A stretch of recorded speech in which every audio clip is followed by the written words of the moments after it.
Kabupaten Maros di Sulawesi Selatan sangat dikenal dengan kawasan karsnya. Kars merupakan tempat menyimpan air tanah dan penjaga keseimbangan ekologi. Namun miris, oknum tidak bertanggung jawab yang malah melihat potensi itu untuk aktivitas pertambangan. Dalam jangka panjang, kegiatan ekstraktif seperti menambang bisa menghancurkan kawasan lindung geologi secara sistematis.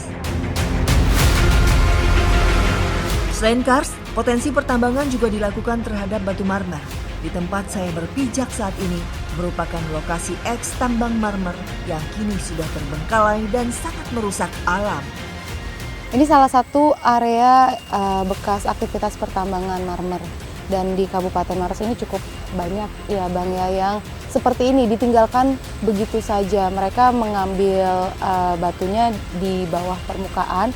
Begitu dilihat mungkin kualitasnya kurang bagus, ditinggalkan begitu saja. Ini tentunya di bawah sini airnya sudah pasti tercemar. Ya, tidak ada bentuk tanggung jawabannya dari oknum-oknum yang melakukan ini. Metode penambangan terhadap marmer hanya bisa dilakukan dengan alat berat yang mampu memecah batu hingga ke dasar air. Aktivitas seperti ini jelas menghancurkan ruang hidup di sekitarnya karena proses tekanan dengan suhu tinggi yang memecah batuan gamping. Oknum yang memulai aktivitas pertambangan di sini lantas pergi begitu saja seusai batu marmer habis dikeruk oleh mereka. Potret menyedihkan seperti ini menjadi pemicu Iwan Dento yang sejak dulu bertekad menentang aktivitas penambangan di wilayah tempat tinggalnya. Seperti yang kita lihat sekarang, setelah semua proses selesai, lokasi itu dibiarkan begini dan masyarakat juga tidak bisa bikin apa-apa karena yang ditinggalkan adalah kubangan-kubangan besar, airnya menjadi tidak sehat dan sebagainya. Kawasan kars di Maros ini adalah kawasan yang menyimpan sumber air. Hampir seluruh kebutuhan air kita itu berada dalam kawasan kars ini. Itu yang kemudian akan berpengaruh ketika ada kegiatan ekstraktif dilakukan. Karena dia bicara soal sistem. Substansi persoalan yang dimunculkan kan sebenarnya dua. Pertama keadilan ekologi dan keadilan sosial. Ini yang tidak bisa dipenuhi, apalagi aktivitas mereka itu jangka pendek. Ya habis yang satu Pindah lagi. Merusak lingkungan itu adalah bagian dari dosa. Polemik pertambangan merambah ke dunia politik yang sangat abu-abu. Rancangan kebijakan baru penuh kontroversi jelas menjadi perhatian banyak kalangan, terutama bagi mereka yang ruang hidupnya dirampas. Sosok Iwan Dento menjadi salah satu yang paling vokal akan hal ini. Perlahan, ia merubah pola aktivitas menambang menjadi hal lain yang justru bisa melestarikan alam.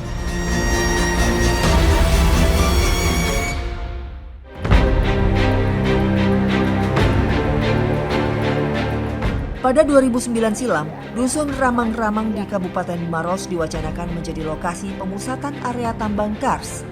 Iwan yang lahir dan besar di sini sangat kontra akan rencana itu.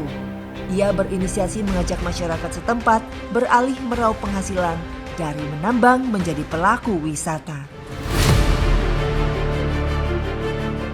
Sebuah perkampungan yang dulunya sangat terisolir kini menjadi destinasi wisata banyak orang. Tentu bukan proses yang mudah. Tim Indonesiaku pernah melakukan penelusuran di kampung ini saat masih sulit dijangkau dan kondisinya amat terbelakang.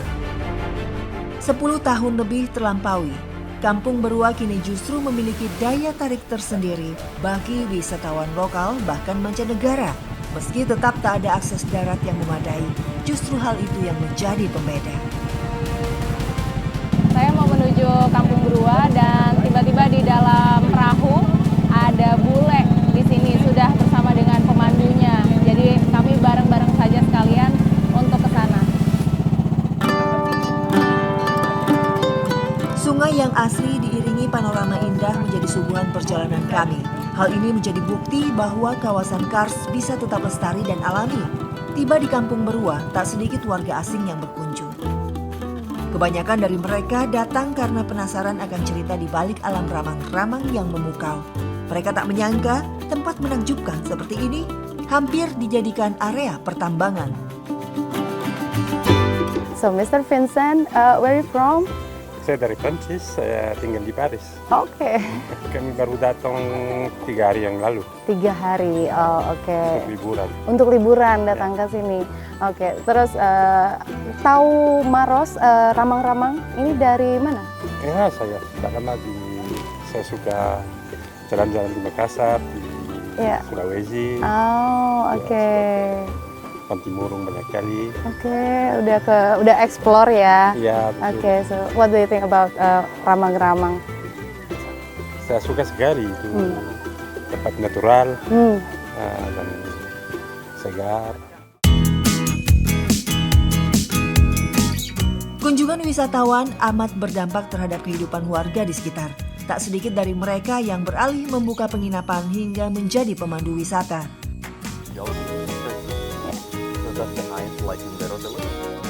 Nasrul menjadi salah satu pemandu yang sudah berlisensi resmi dari Dinas Pariwisata Provinsi Sulsel dan merasa lega karena memiliki penghasilan bukan dari menambang.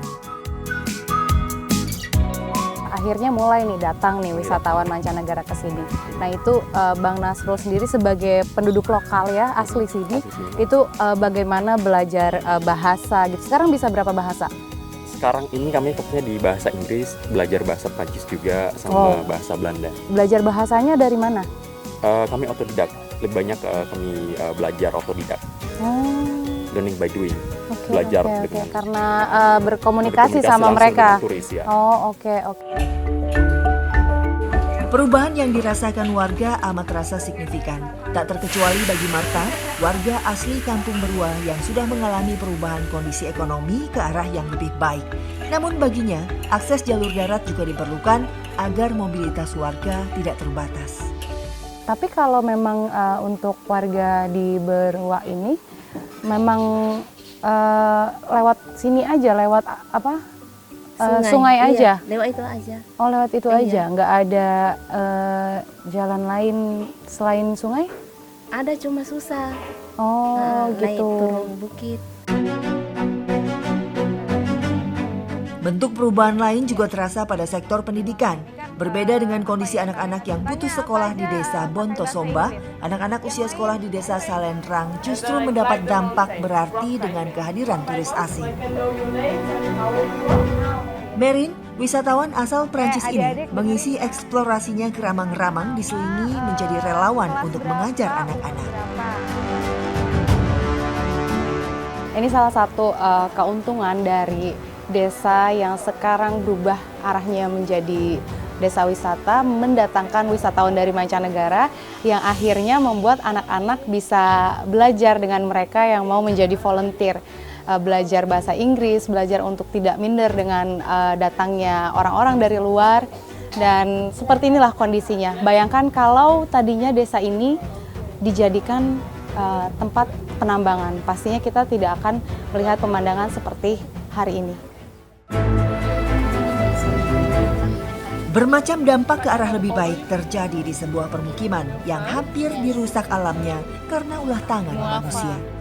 Siapa sangka, kini sebagian besar warga desa Salendrang bisa mendapat penghidupan yang jauh lebih layak dari gejolak yang pernah ada. Berproses memakan waktu lama namun berbuah penuh makna. Itulah penggalan kisah yang bisa menuai hikmah dari mereka yang dulunya terbengkalai, kini mengamalkan nilai lestari alam.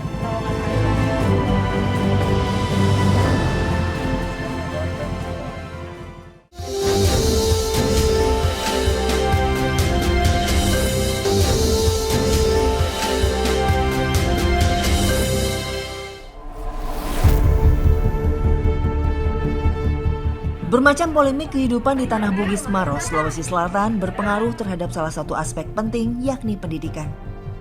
Tingginya angka putus sekolah membuat mereka minim edukasi dan justru menimbulkan dampak jangka panjang yang buruk seperti menjadi pelaku perusakan lingkungan. Mereka, generasi penerus bangsa, seharusnya mendapat hak merata akan fasilitas pendidikan, sekalipun berada di pelosok yang sulit dijangkau. Semoga angan dan cita-cita mereka bisa terwujud diiringi solusi yang berarti. Ini yang menjadi catatan kami di provinsi adalah bahwa tidak boleh ada anak yang tidak sekolah. Nah, Kalau kita hitung secara statistik, saat ini ada kurang lebih 100.000 anak yang tidak sekolah. Anak usia sekolah yang tidak sekolah. Nah, saya dengan Pak Kadis Pendidikan itu punya program membawa kembali anak yang tidak sekolah masuk ke sekolah. Jalur khusus melalui paket A SD, paket B SMP atau paket C. Nah, targetnya adalah semua anak kita sekolah dan punya ijazah. Karena apapun ijazah itu penting. Atau kalau memang daerahnya sulit, lebih bagus kita buat yang paket-paket tadi. Di dusun tertentu paket B, nanti dikumpulkan beberapa dusun di situ. Nah, atau yang SMA paket C. Jadi kita harus berikan solusi, ya, baik dengan subsidi atau sekolah gratis atau dengan paket A, B, dan C. Kalau sekolah gratis ini kan sudah berjalan, tapi jangan salah, baju kan nggak gratis. Bagi yang miskin harus kita bantu.